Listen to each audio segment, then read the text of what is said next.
Hey everyone, and welcome back to Robbie's Backstage Bants. Today I have a super special guest. It is the wonderful Jess Daley. Would you like to introduce yourself and say who you're playing and what you're doing right now? Okay, so my name is Jess Daley, and I am currently in the UK tour of I Should Be So Lucky the musical, playing the role of Brittany. Yeah.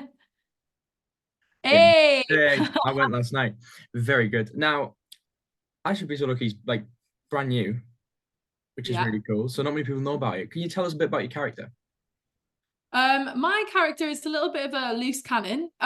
She's like the sister of the lead girl. And she loves a party, she loves a good time, and she's just, I don't want to give too much away, but she has her kind of flaws and her vices, as we all do.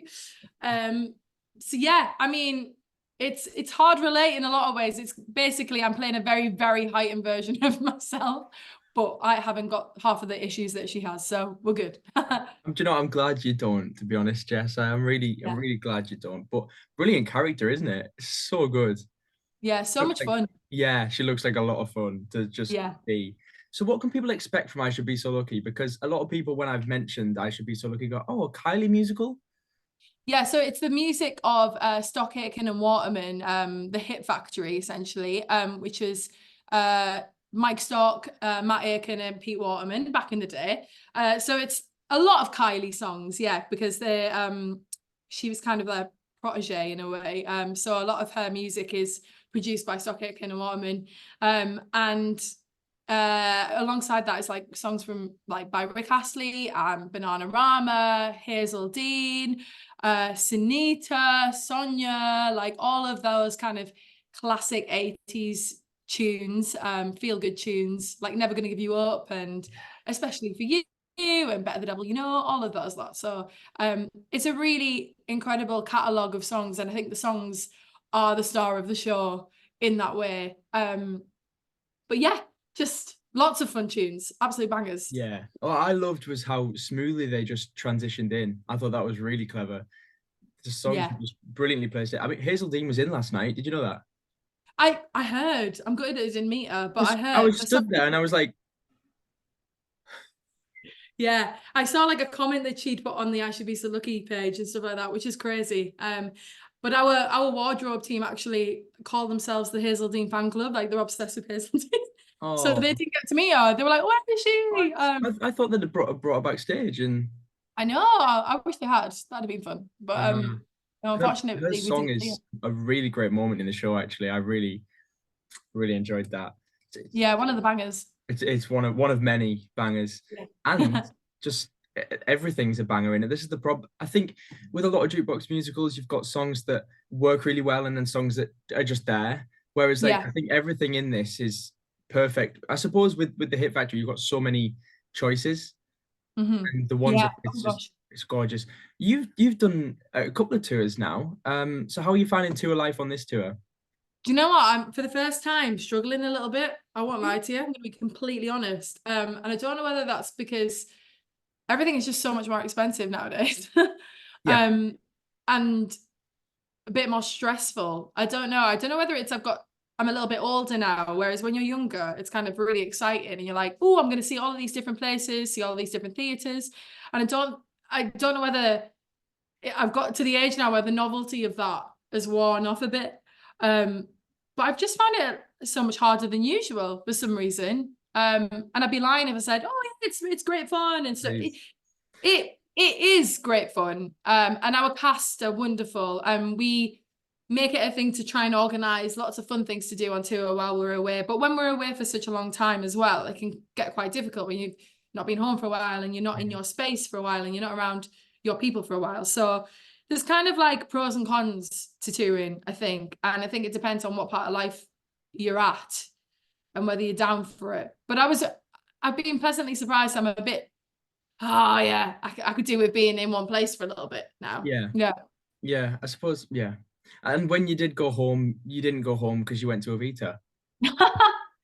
No, I was meant to have that 2 weeks off at the beginning of the year, and I had like near enough about 5 days off, and then leapt into action and did other stuff on my second week off. So I didn't really have the allotted time off. No, but you became an absolute hero, and now everyone's talking about you all the time. So Yeah, very, very overwhelming week that was. I think I that wiped me out a bit. don't. But I yeah, can't imagine what was going through your mind when you were like, "And now I've got to drive to Leicester." yeah, crazy, crazy. I just kind of got in the car and I was away with it, and I was like, "What? I'm on the way. It's happening." Yeah, It's absolutely mental. But then she's a hero, isn't she? So that's what's going to happen. that's very kind. National treasure, Jessica Daley. So what's your favorite number in the show? Because there's some bangers in there. I just really enjoy the song that I get to do every night. I love doing Love in the First Degree. I think it's lots of fun. I think it's an absolute tune.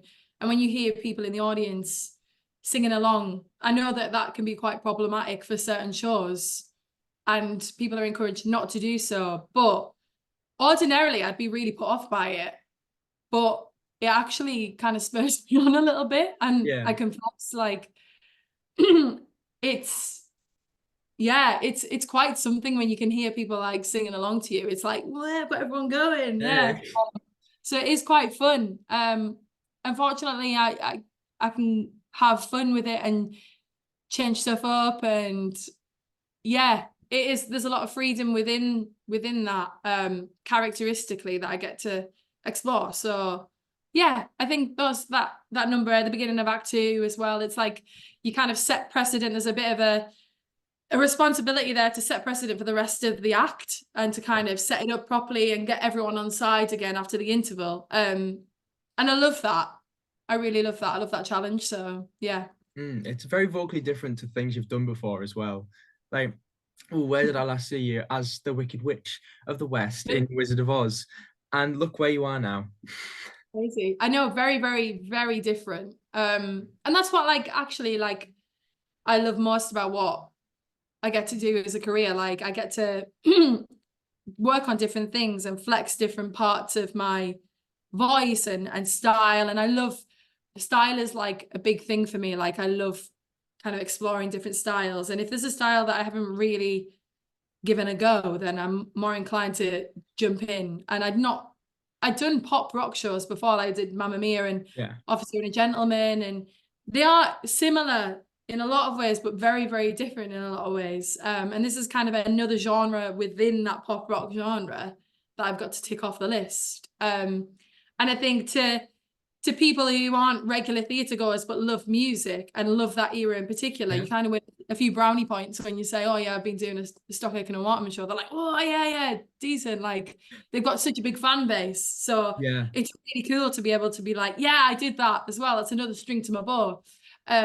So yeah, every style I think is a bit of a string to my bow. Like I love being able to do as many styles as possible. So it's yeah. great for me. And you met Kylie. And I met Kylie. I met Kylie Minogue. What? Add that name drop whenever you need. Yeah. I feel like I might know some of the answer to this, but where are you most excited to visit on the tour?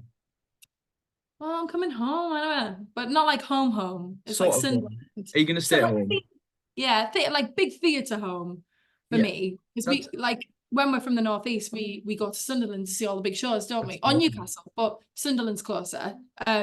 So Sunderland was a big theatre for me growing up. Like I used to go see shows and I did shows. I did like some of my first like big parts on like the summer experiences at Sunderland. Like I did Scaramouche in Rock You, and I did West Side Story, which is really obviously now when I look back on it quite inappropriate to be playing you're in West Side Story.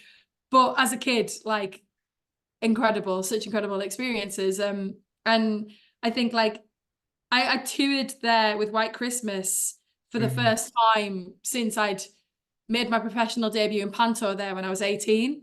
And that was really, really special to go back to. And there was still people there that was like, "Oh, hi mate, how are we doing?" Like knew a lot of people. So it feels like, even though I've not been there for years and years, it feels like home away from home. But yeah, I am gonna commute from Middlesbrough, and I've already said to the guys here, I'm like, I'm organizing a trip to get to Middlesbrough to come and have a Parmo. So Yeah, that's it, good. isn't it? When you're down Yeah. here, no one has a clue what it is, No. and it's like the best thing ever. There's Yeah. apparently one or two places in London you can get a Palmo, I've heard, and they're not bad. But are they going to be the same? No. Manjaros in Manjaros. London. It's Manjaros. Yeah, that's the only way. Go to Yeah. Manjaros, get a Palmo. Yeah. Recommend. Yeah. Now, two more things. One thing is, it's a really fun show. Have there been any funny on stage mishaps that you can share with us? Plenty. Even just on Saturday night, Cade, who is the cover for Nadeem, who was on last night. Yeah, he was on at the end of last week as well. And we were walking down to do our bow together, because we walked down to do our little boogie bow at the end of the mega mix. And he caught his leg. He tried to do a funny spin and caught his leg on me and just hit the deck and slid down the stage like slip and slide. So that is a more recent one that really made me laugh. There's been a few times where like audience participation has been inappropriate and funny and caused everyone to kind of laugh. Just people like shouting and heckling. And someone is singing outside. I don't know who it is, but someone's sounding really cute in the corridor. Sorry. And just technically lots of things have gone wrong technically. Because there's a lot of technical aspects to the show, but like any technical show, things do go wrong happens. And just stop, and the audience get really excited with show stops. They're like, oh my God, what's going on? Oh my God, what the drama of it all. So it is quite funny. It is hard to pick it back up after a show stop when it's such an energetic show, because it's like picking up, like trying to lug the energy back up again. But yeah. Oh, it's so much fun. Which leads me with the final question: is why should people come and see the show? Because it's pure escapism from what is quite a depressing world at the moment. I think there's a lot going on in the world, and if we can give you a couple of hours of just switching off and coming in and having a bit of fun and not taking life too seriously, this show does that unapologetically. I think it doesn't try and be something that it's not. It doesn't try and be just groundbreaking in any way. It just offers pure joy and escapism, and there's no pressure to try and have a different experience other than that, you know? Like, it's just fun. It's just fun. I love it. That is exactly what it is. It's just a lot of fun, and I really enjoyed myself. Yay! So go and get some tickets. I'll leave some links in the description. You can go and book tickets to go and see I Should Be So Lucky. Go support Jess, because legend over here, national treasure, as we said. You're a legend. And aside from that, I just want to thank you for joining me, Jess. It's been an absolute pleasure getting to chat, catch up, and release your national treasureness into the world. Oh my God, you stop calling me a national treasure. You're making me like blush. I wish. I'm not Jane McDonald yet. Not yet, but you will be. I would love to be. You spend half the time on a ship, so it's fine. You'll be great. But thank you, pal. Thanks for having me. Anytime. And thanks for watching, and we'll see you in the next episode.